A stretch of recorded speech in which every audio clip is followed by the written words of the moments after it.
Welcome to Deep Thought, an attractive and intelligent person born in the hood. And it's not just the hood. I'm going to use that just for the title, but it could be the favela. It could be the trailer park. It could be whatever. And they've always been people who fascinated me. Like, beauty fascinates me in itself, because really when you talk about people who have that type of beauty that could work any place on the planet, that's rare. It's almost like a mutation.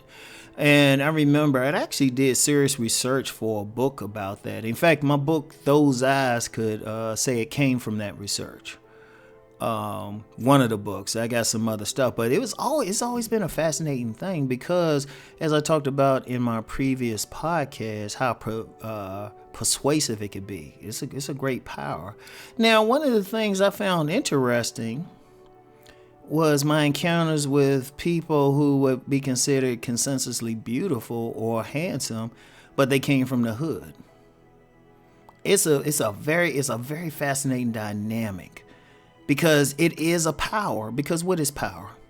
Power is the thing to get things, is the ability to get things done. It's a juice. You can get things your way. You can get money. You can get persuasion over people. You can have some control over your life. And as I said on is the podcast going to be today? Maybe tomorrow on my men's channel.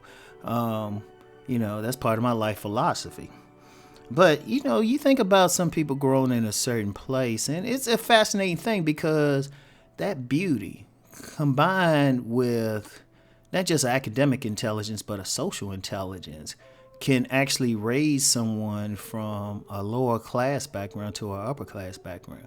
See, despite the Horatio Alger fantasies that go on out there, stories about the person working their way up from the bottom all the way to the top, is not a common thing.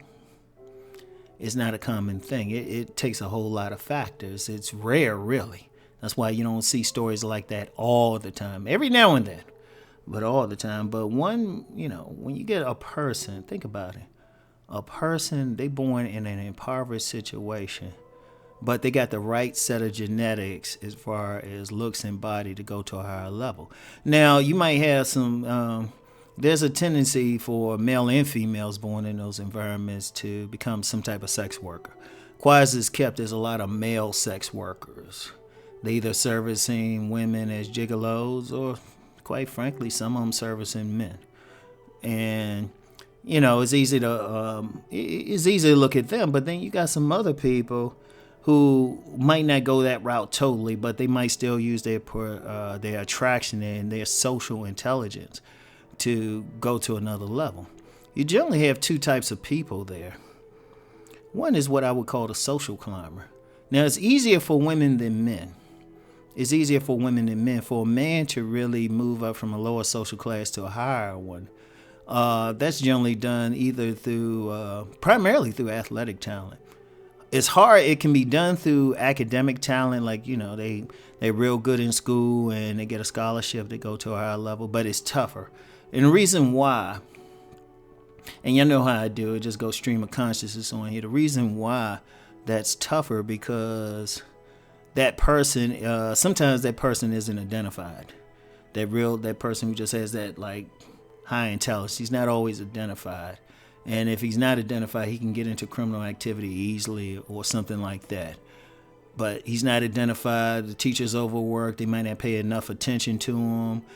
He might not have the resources to go to a better school. Even if they play ball, a lot of times you have some people very intelligent, but socially they might not be able to deal at a higher level. There's a lot to that. But you do have those people. They might have the attractiveness, since we're talking about physical attract, and intelligence to really move up. And it takes a special type of intelligence, because you might have to make some decisions on your own, especially if you're born in a family whose consciousness is more of a poverty consciousness. It's usually some weird. It's a lot of weird factors in there. Combination of circumstances, genetics, where you live, what people you exposed to. You might be exposed to that person, or that teacher who can take you to a higher level or show you something different, right? Now, when you have women, but women is a little bit different for women to use that attractiveness and intelligence to change the social class. Because not only does she have the academic thing, but she also has the beauty.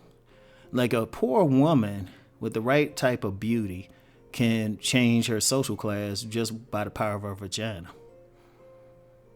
Because you have many men, they are willing to they really paying for the beauty. To have her on the arm. And if she has enough class, at least to fake it in public, she can move up.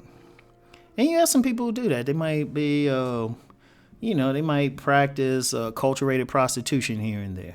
They might let an older man be a sugar baby to an older man. Build up her stuff, or, it's 1,000 different ways. But whatever the case, they're using their power to move up. Now, those are generally benign ways of doing it. But you have another type, and that's the person who might be what people in my circle might label a demon lover. Because usually a demon lover is that type of, sit back and imagine. You have a child born in a very dysfunctional environment. Like very dysfunctional. But they blessed with two things. A high level intellect, especially a social intellect, and above average beauty or physical attractiveness. So you already have, I talked in a previous podcast about how persuasive that is. And anybody's been in the hood, it's very much about your physicality, your virtues, your physicality, and your street smarts. So if you have a little kid, they born in that environment, there might be a tendency to feel like they're superior because they had everybody telling them that they're cute or something like that. They feel like they're superior. And then if they got the social intelligence, they know how to push buttons on people. And so they might have a disdain for everybody else. That's at least with the demon lover. Maybe if they had some good influences, they just become a social climber. But you get the demon lover, oh my God. They develop a way of just hating the world.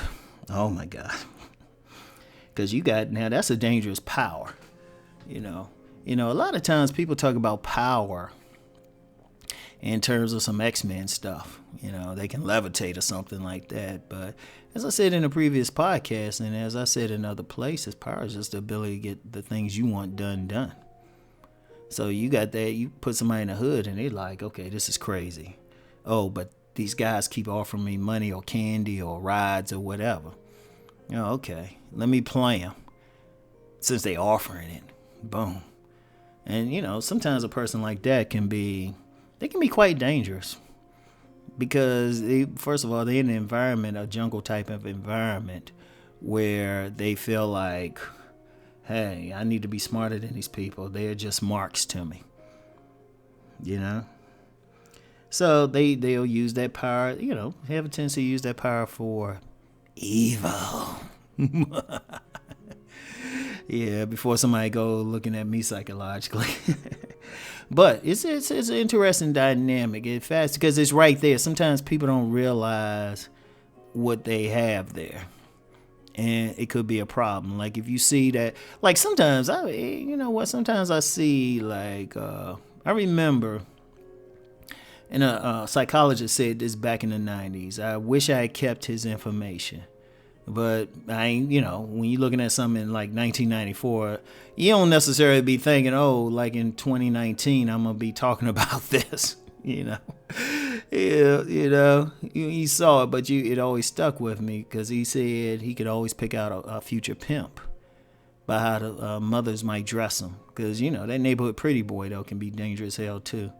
Because when I was working in the court system in D.C., there was a lot of hood pretty boys who think they were smarter than everybody else. But, it's something to think about. It's really something to ponder. So anyway, that's all I have for today. I'll talk to y'all tomorrow. Peace and blessings.